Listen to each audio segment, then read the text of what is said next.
I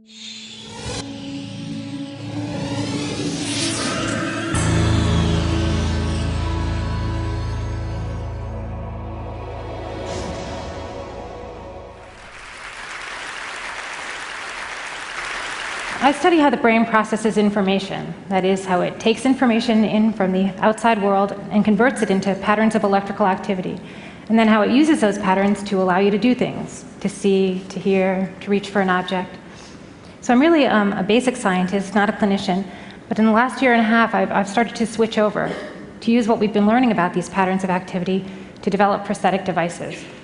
And what I wanted to do today is show you an example of this. It's really our first foray into this. It's the development of a prosthetic device for treating blindness. Okay, so let me start in on the problem. There are 10 million people in the US and many more worldwide who are blind or facing blindness due to diseases of the retina, diseases like macular degeneration. And there's little that can be done for them. There are some drug treatments, but they're only effective on a small fraction of the population. And so for the vast majority of patients, their best hope for regaining sight is through prosthetic devices. The problem is that current prosthetics don't work very well. They're still very limited in the vision that they can provide.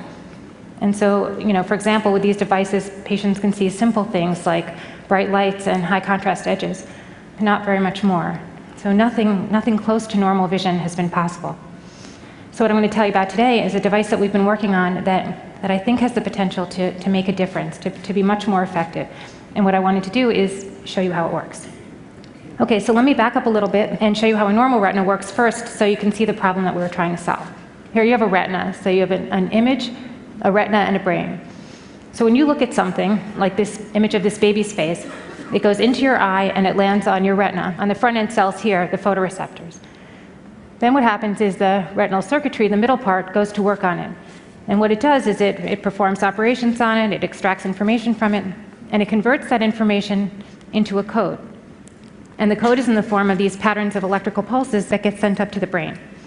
And so the key thing is that the image ultimately gets converted into a code. And when I say code, I do literally mean code. Like this pattern of pulses here actually means baby's face. And so when the brain gets this pattern of pulses, it knows that what was out there was a baby's face. And if it got a different pattern, it would know that what was out there was, say, a dog, or another pattern would be a house. Anyway, you get the idea. And of course, in real life, it's all dynamic, meaning that it's changing all the time. So the patterns of pulses are changing all the time because the world you're looking at is changing all the time, too. So, it's sort of a complicated thing. You have these patterns of pulses coming out of your eye every millisecond, telling your brain what it is that you're seeing. Okay, so what happens when a person gets a retinal degenerative disease like macular degeneration? What happens is that the front end cells die, the photoreceptors die, and over time all the cells and the circuits that are connected to them, they die too, until the only things that you have left are these cells here, the output cells, the ones that send the signals to the brain. But because of all that degeneration, they aren't sending any signals anymore. They aren't getting any input, so the person's brain no longer gets any visual information. That is, he or she is blind.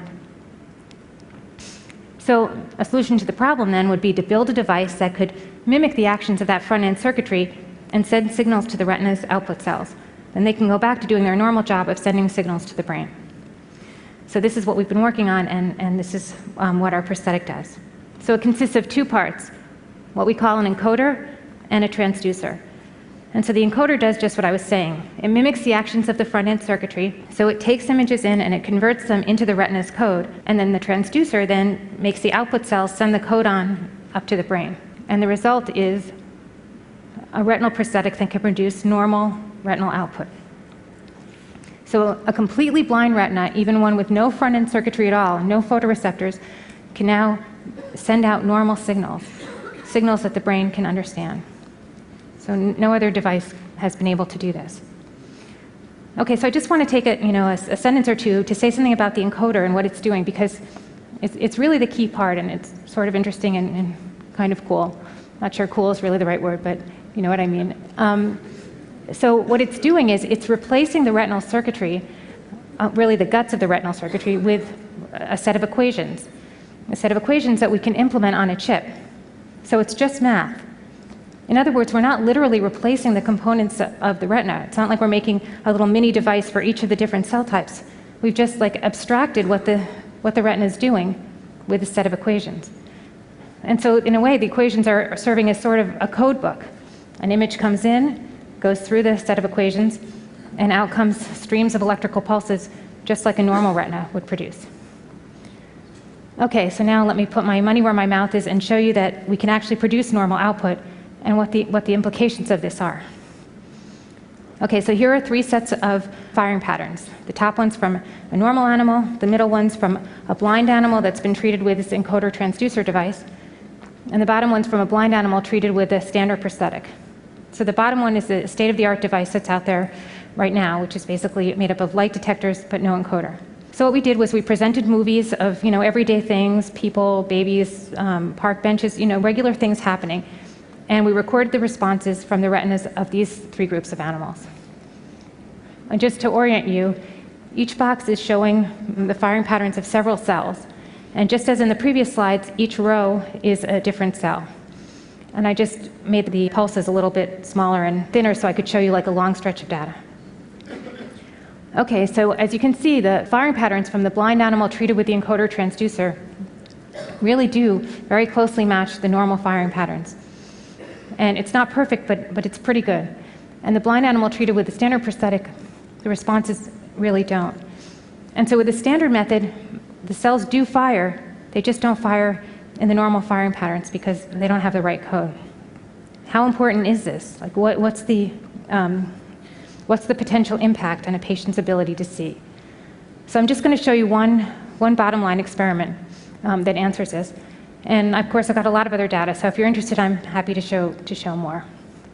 Okay, so the experiment is called a reconstruction experiment. So what we did is we took a moment in time from these recordings and asked, what was the retina seeing at that moment? Can we reconstruct what the retina was seeing from the responses, from the firing patterns?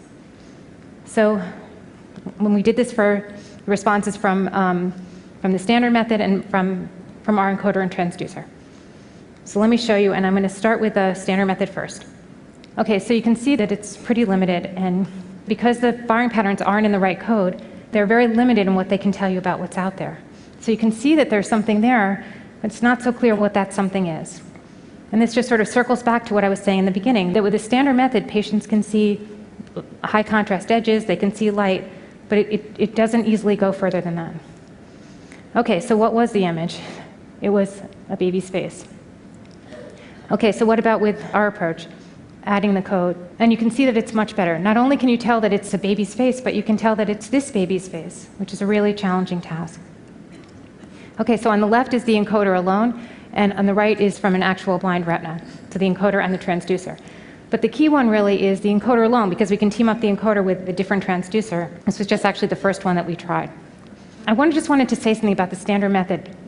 When this first came out, it was just a really exciting thing, the idea that you could even make a blind retina respond at all.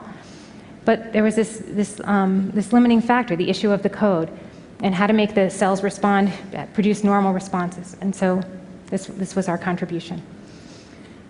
Okay, so now I just want to wrap up. And as I was mentioning earlier, of course, I have a lot of other data if you're interested. But I just wanted to give this sort of basic idea that of being able to communicate with the brain in its language and the potential power of being able to do that. So it's different from the motor prosthetics where you're communicating from the brain to a device. Here we have to communicate from the outside world into the brain and be understood by the brain. Okay, and then the last thing I wanted to sort of say really is to emphasize that the idea generalizes. So the same strategy that we use to find the code for the retina, we can also use to find the code for other areas, for example, the auditory system and the motor system. So for treating deafness and for motor disorders. So just the same way that we were able to jump over the damaged circuitry in the retina to get to the retina's output cells, we can jump over the damaged circuitry in the cochlea to get the auditory nerve, or jump over damaged areas in the cortex, in the motor cortex, to bridge the gap produced by a stroke. Okay, so I just want to end with a simple message that understanding the code is really, really important. And if we can understand the code, the language of the brain, things become possible that didn't seem obviously possible before. Thank you.